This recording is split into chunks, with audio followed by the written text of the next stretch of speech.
Hello, and welcome to another episode of Skyrim Plus. Today we're featuring Bright Spark Villa by Final Mask 97. Usually this is the part where I would say, let's check out the map, but everyone knows where Riverwood is, so we're starting at Riverwood, and there's our view of the White River, and then we'll cross the stream, and there's our new home, Bright Spark Villa. As you can see, the mod author put in a new bridge, so we're going to teleport ourselves down to that bridge and check it out. Here's our new bridge. It spans across the White River. Check out the texture of the floor. It looks awesome. And look at all of the light poles and torches you'll have for nighttime lighting. Here's your view of the river coming from Lake Ilinalta.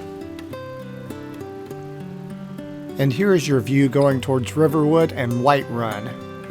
This is a really scenic spot to place a home. And look at your new home. It's an A-frame and those textures look amazing.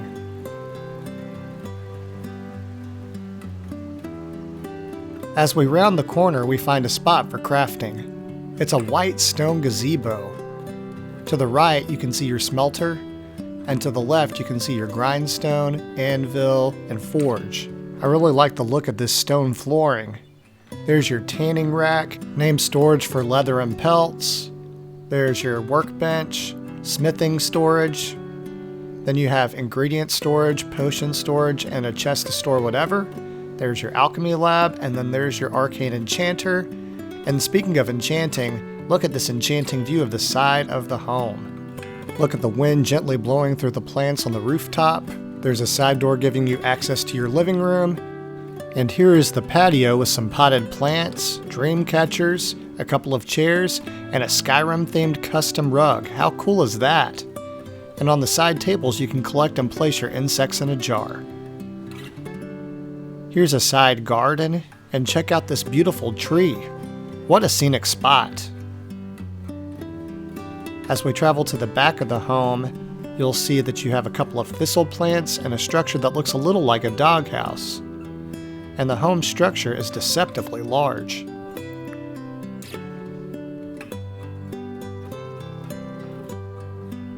Here you have 5 fertile soils so you can plant whatever you want.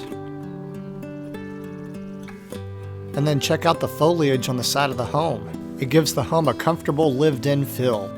You also have a nice fence, a chair to sit out and enjoy the scenic views, a collection of mountain flowers, and a door that gives you access to your living room. And as we round this last corner, you have an excellent view of the White River and Riverwood. Now that we've seen the outside, let's see what the inside has to offer. When you enter the home, you're greeted with a large, open living room space with dark elf lanterns lighting the way. Check out the textures on the support beams. Those look great. And then you have a dining room table featured in the middle of the room. Now we're going to turn back towards the front door, where we find a potted plant, window, and there's that side door that goes out towards the crafting gazebo. And check out this custom painting of Solitude. Very cool. As we turn back towards the living space, you have a cooking pot and a hearth fire oven for your cooking needs.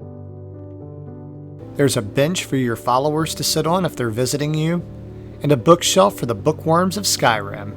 Next, we have an additional space for crafting and collecting. So, if we turn to our right first, you may notice some items you don't typically see in homes, like Calsimo's Falmer Translating Guide or the skull from Kolbjorn Barrow and Dragonborn. You also have name storage for scrolls, soul gems, and books, as well as a strongbox, safe, and knapsack for general storage, and several other collectibles that just kind of intermingle with the decoration. You also have an arcane enchanter, alchemy lab, you've got name storage for potions, poisons, and ingredients, and a staff enchanter. And you may have noticed this earlier on your own, but that ivy is growing inside of the home now. So there's this note. It reads, Professor Olenor, with the samples you had given me and following the method you used, I could identify that indeed the magic potion you have created has alteration properties affecting the flora, and that is the cause of the overgrown ivy in your house. However, I still need more time to study thoroughly its causes to come up with a potion that reverses the effects. Tolfdir from the College of Winterhold. That's a neat way to give the home some background. And next we have another collector's area including the Paragon, Sigil Stone, Potama's Skull, Pelagius's Hip Bone, the Horn of Jurgum Windcaller, right eye and left eye of the Falmer, a Meridius Beacon, and you have to collect those items and place them on placards. Over here you have some more unique items, and to be honest with you, there are some that I'm not familiar with, so that gives me incentive to try some new quests so I can find these items on my own. As you can see, you've got some natural light pouring in through the windows. There's your side door that leads to your fenced-in yard with the flowers. There's your dining table and front door area one more time before we start going towards the stairs. And this area has a spot for you to collect and place the Debellan statue. You have a couple of mannequins to display your best armors, and some weapons racks to display some weapons that you'd like to.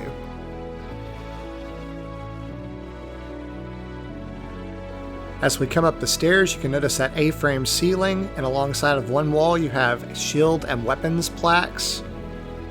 We have a collectible area in the back, and then here's your bedroom area. Alongside of this front wall you have some instruments that you can collect from quests and place alongside of the wall, and you also have a variety of amulets and rare jewels that you can place on these placards as well.